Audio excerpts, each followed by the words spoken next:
All right. Welcome to it. Mount Columbus Speaks here. A little post-game recap against the Broncos versus the Panthers here. And, man, I'm fired up to be doing this one. What a freaking win that was. Look, man, I know it's the Carolina Panthers. I know that's the worst team in the NFL, but there was a lot of great stuff for the Broncos. A lot of great stuff. What do you do when you play bad teams? You handle your business. That's what you're supposed to do. And the Broncos are figuring out how to handle their business. That's what they're doing. They're handling their business against some good teams, and you just dominated a really bad team.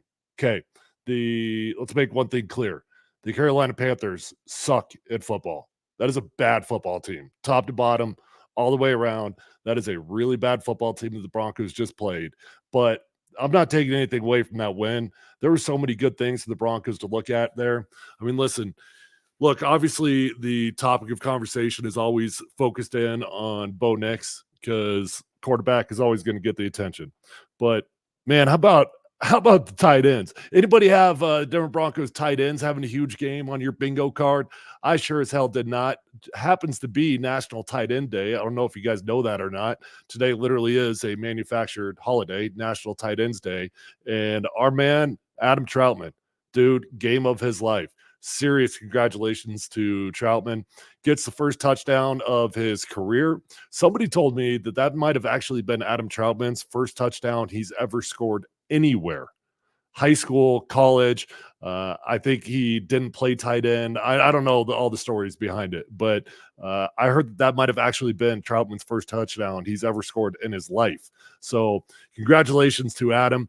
Adam goes off. He gets 4 catches for 85 yards, averages 21.2 per reception. And I tell you what, it felt nice to have a tight end presence. It wasn't just Troutman, though. I mean, the other guys didn't go off the same way that Troutman did, but Lucas Kroll had 2 catches for 18 yards. Nate Atkins had 1 in there, only 3 yards. But you combine the bunch there, and you got great production. That is by far the most likely position if you were looking to make a trade at the trade deadline and you wanted to be buyers. The tight end position is by far the most likely position that the Broncos would go after. But good for Troutman, good for Bo Nix. Look, a lot of people think I'm a Bo Nix hater. I am definitely not a Bo Nix hater, but I tell you what my eyeballs see. Okay. And today was great football. That was great football. Previously, it has not been great football. We've had some glimpses in the Tampa game. We had a really well executed game against the Saints, just top to bottom, offense, defense, running game. Bo Nix didn't really do anything in the Saints game, but he didn't do anything wrong either. But this was a huge step in the right direction for Bo Nix. Look, you go against the worst defense in the NFL, and you should have a laser show. That's what my partner D-Mac's always been calling for. Hey, we finally got a laser show from Bo Nix. We got it, baby. That's what that was. 28 for 37, 284 yards, and 3 tutties. He got 3 of them things. That's playing ball. Bo Nix found something out there. He found some confidence. He found some rhythm, and he found some trust in what an NFL pocket is supposed to look like. I thought Bo Nix looked more comfortable in the pocket today than he has all season long. And yes, that happens to coincide with a very productive day. So that's not a coincidence that he looked comfortable in the pocket and then he has a fantastic throwing day. But what we've seen from Bo Nix previously is so much happy feet because the guy was so anxious to get out of the pocket. And if I were to tell you that the Denver Broncos actually, statistically speaking, have one of the best offensive lines in the NFL, would that surprise you? I think that would surprise a lot of people, and specifically what I'm talking about in pass protection. Going into this game, the Denver Broncos had actually given up the fewest amount of sacks in the NFL. And so Bo Nix previously had a lot of clean pockets. An NFL clean pocket is not a college clean pocket, okay? And previously, Bo Nix has been so anxious to get out and run that he has not trusted what an NFL pocket has looked like. And today he trusted it. You know, Bo could have easily had 350 yards had Troy Franklin not dropped that one pass. We had another drop deep bomb that I'm forgetting who that one was to, but Troy Franklin drops another one that goes straight through his hands. How many times have we seen that from Troy this year? I mean, good Lord, man. At some points, catch the damn ball. Catch the damn ball, Troy. It's getting old. Bo Nix has given you an opportunity for 3 or 4 home run plays this season, and Troy Franklin just continues to drop ball after ball from him. But we got some big performances out of other guys, and great to see our captain, Cortland Sutton, have a big game. Cortland Sutton got 100 yards on the spot. 8 receptions, 100 yards, average 12 and a half per. Cortland's a good football player, and the Broncos need to force the ball into his hands more often than they have been previously. We just had a game go by in which Cortland had 0 catches on the game. That should never, ever happen. I realize that Cortland Sutton is not a top 10 wide receiver, and I realize that a lot of people think he shouldn't even be a number 1, but I'm telling you, he's a damn good wide receiver, and he's the best wide receiver the Broncos have. So good to see Bo Nix put some trust back into the captain. Good to see Bo Nix go make some big plays for Adam Troutman. Look, you thought the Denver Broncos couldn't cover tight ends in the past? Good Lord. The Panthers didn't even try to cover a tight end. Did not even try. Thought the running game left plenty to be desired. There were some good moments, specifically from Jaleel McLaughlin. Jaleel had 8 for 47, and he was averaging 5.9 per. Javonte had 17 carries for 44 yards and just didn't look as sharp as he has in the last couple of weeks. I think a large part of that was also because Sean Payton saw that his quarterback was getting into a rhythm, and wisely he said, okay, let's seize the day. Let's seize this moment. Bo Nix has got some momentum. Let's carry that forward, and let's let him get this feeling. Bo Nix needed to get that feeling of what a dominating performance feels like. Caleb Williams has had a few of them this year, although did not look great today. Jaden Daniels has had a bunch of them this year. Drake Mays even had a moment this year.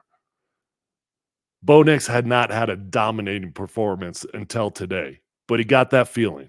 So now it's going to be fun to see if Bo Nix can capitalize on that and if he can keep that momentum going. Look, it's going to be like it's going to be like a stock chart when the season's all said and done. At the end of the day, we just need that arrow to be going up and to be higher at the end of the season than it was when the season began. We had a great day today, and I'm sure at some point Bo Nix is going to have another 2 or 3 interception game. But that's the best thing that Bo Nix has been doing is protecting the football. Since the first couple of weeks, Bo Nix has done a tremendous job of protecting the ball. So even when he was not playing great football, when his inaccuracies were all over the place, he did a good job taking care of the football. So the Broncos were able to win some games because of a tremendous defense. And that leads me into just the NFL as a whole right now, because we got to talk about where the Broncos stand and what does the future look like. Look, the Broncos are 5-3 right now. Let that sit in. They're 5-3. And their quarterback is just starting to figure it out. If Bo Nix can figure this out and this defense continues to play the way that they are, dude, watch out now. I mean, the Broncos might not just be a playoff team. They could make some noise. I'm not kidding you. They seriously could. Look, they got a long ways to go, and a lot of that is going to rely on if Bo Nix can continue to take the next step. Today was a great step in the right direction, but with the Broncos at 5-3 right now, and you look at the schedule of what is remaining, look, you got a couple more nothing's a gimme, but you got a few more games that you look at and you say, okay, the Broncos should handle their business. They should handle their business against the Raiders. They should handle their business against the Browns. They should handle their business against the Colts. Anthony Richardson apparently doesn't know how to play quarterback in the NFL. He was hot garbage today. And then you might get lucky with the final game of the season with the Chiefs in week 17. They might have the number 1 seed all locked up. They might not even play their starters. So that's 4 more games right there that are very, very winnable football games. One of them is reliant on the Chiefs not playing their starters, but I think it's a realistic situation. So that puts you to 9 wins. 9 wins is a number that could get you in, and you might not get in. 10 wins, you'll get into the playoffs. Back in the old days with 16 games, 9 wins probably gets you in. Now it's kind of 50-50. It just really depends on what the rest of the NFL is doing. But there's some funny things going on. I mean, let's take a look at the NFL weekend. First off, we all saw that Rams Vikings game on Thursday night. That was a great football game. The Rams are not bottom feeders, and they pulled off an upset against the Vikings. Vikings are on top of the world, right? Okay, nobody saw that loss coming. Packers barely sneaked by the Jaguars today, 30-27. Cards beat the Dolphins because the Dolphins suck, but the Cardinals suck also. I didn't see any of that game. I'm actually very curious how Tua played. I'm going to go back and look at that. Patriots beat the Jets. The Jets are apparently the second biggest hot mess in the NFL. Firing Robert Saleh has not helped. You got Aaron Rodgers, another friend, still hasn't helped. You get Aaron Rodgers, 2 or 3 more of his old buddies on that team, and maybe they'll figure this thing out. Okay, so the Patriots beat the Jets. Now, here's the biggest upset of the day, and I hate to say I told you so, but I told you so. Jameis Winston looked good. Jameis Winston and the Cleveland Browns just upset the Baltimore Ravens today, 29-24. No, I did not predict the Browns were going to beat the Ravens, but I did predict that Jameis Winston was going to ball because that's what the dude does. I'm not sure why Jameis Winston's not started in the NFL somewhere right now. Not as a long-term guy, but as a bridge guy. He is the perfect bridge quarterback for a young guy. And actually, the current trend in the NFL right now is they actually want these young quarterbacks to sit and learn. They want them to marinate. It doesn't always work out that way, but Jameis should be starting somewhere next year. He's a damn good quarterback. So Browns beat the Ravens. Crazy things happen in the NFL. The Bengals can't win at home this year. They're one of the most confusing teams in the NFL. They lose to the Eagles. Texans barely sneak by against the Colts, 23-20. Lions. Nobody wants to play the Lions. Lions beat the Titans 52-14. Oh my gosh.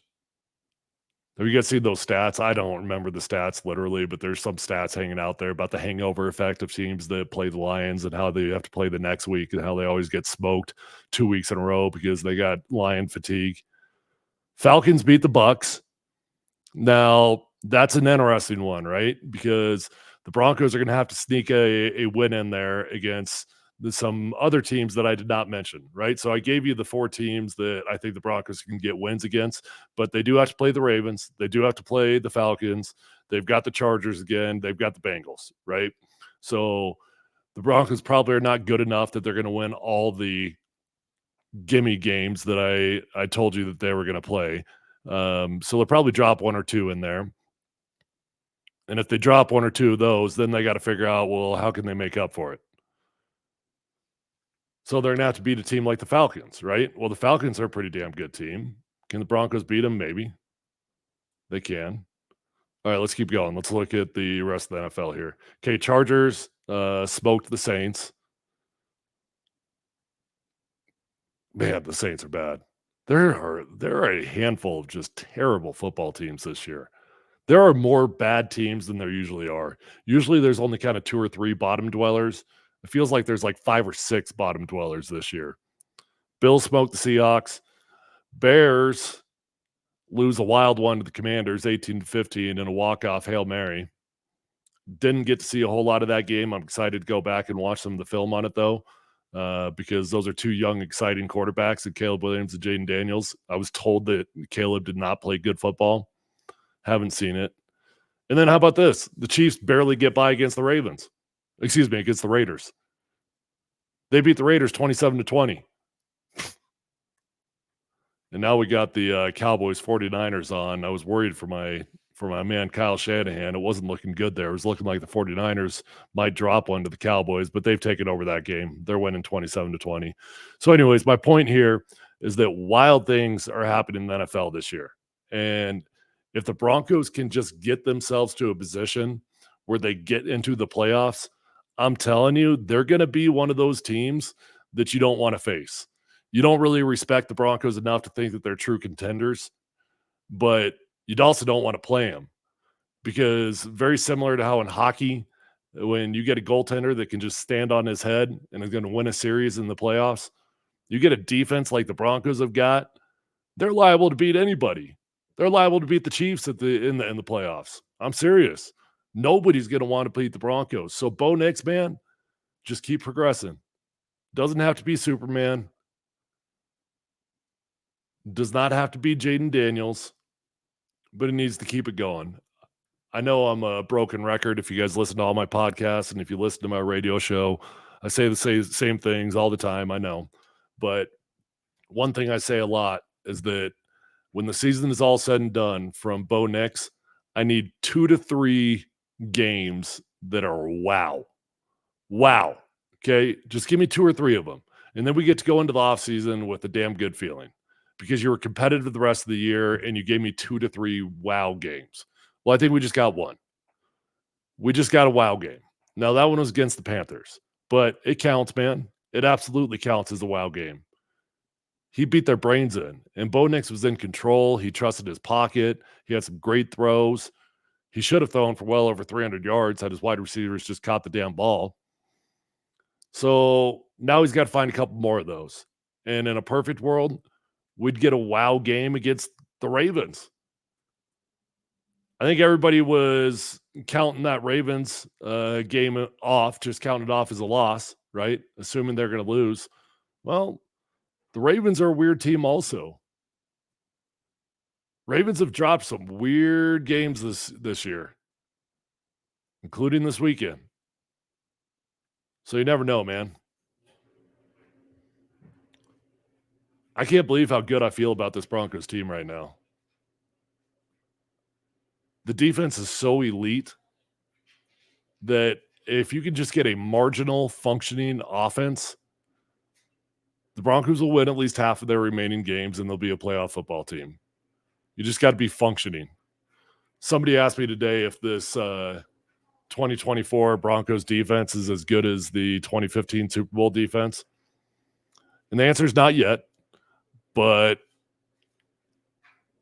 it reminds you of them, doesn't it? I mean, this is a dang good defense we got right now. They're not quite as timely as the 2015 boys were. They don't have as many big plays, big splash plays, although Pat Surtain's got a handful of them, including another one today. But that 2015 team, man, it was pick sixes from McKee, from Chris Harris, strip sacks from Von Miller at the right time. I mean, game-winning, game-sealing moments.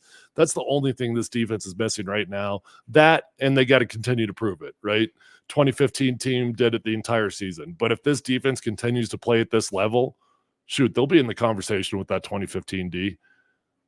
You got so many pass rushers in this team right now, they're growing off of trees.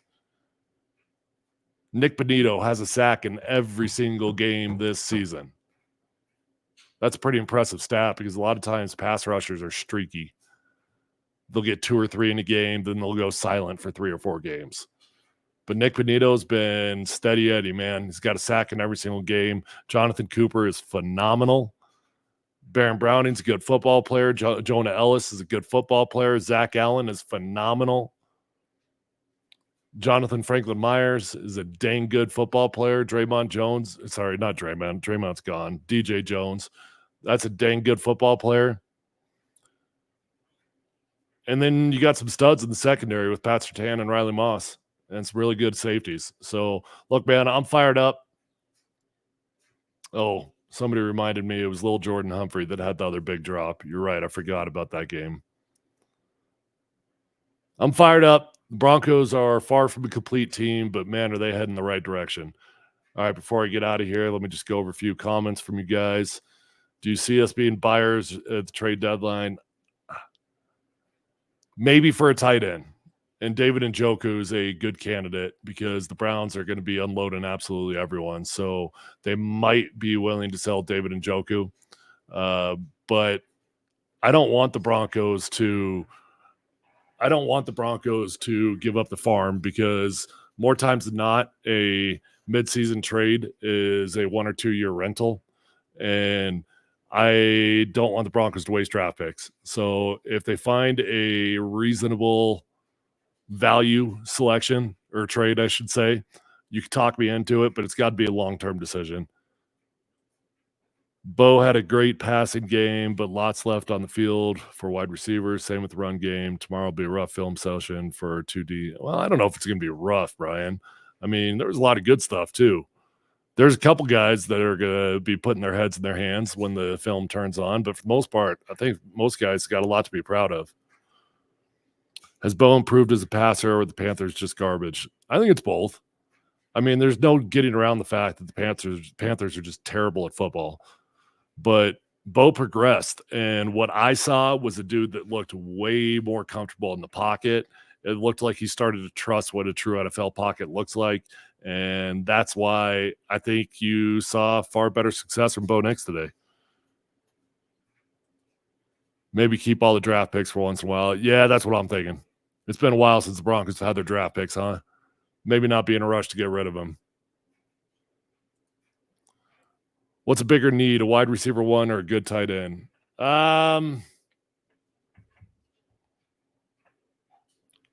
Great question that I got to think about. I'm going to say tight end because you've got some good wide receivers. None of them are great, but you've got some good ones. I know that we just got the most production we ever have from our tight ends in this game. But and of course, Adam Troutman deserves a pat on the back for what he did in this game.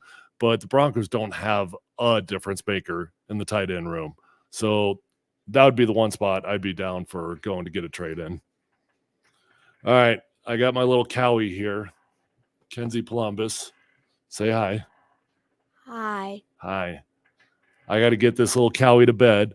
And if I'm sitting here streaming, she's going to want to tell jokes with you guys. So time for Kenzie to go night-night and for Mount Columbus to sign off. Love you all. Talk soon. Tuesday, 8 o'clock, we will do the all 22. We'll go over the film.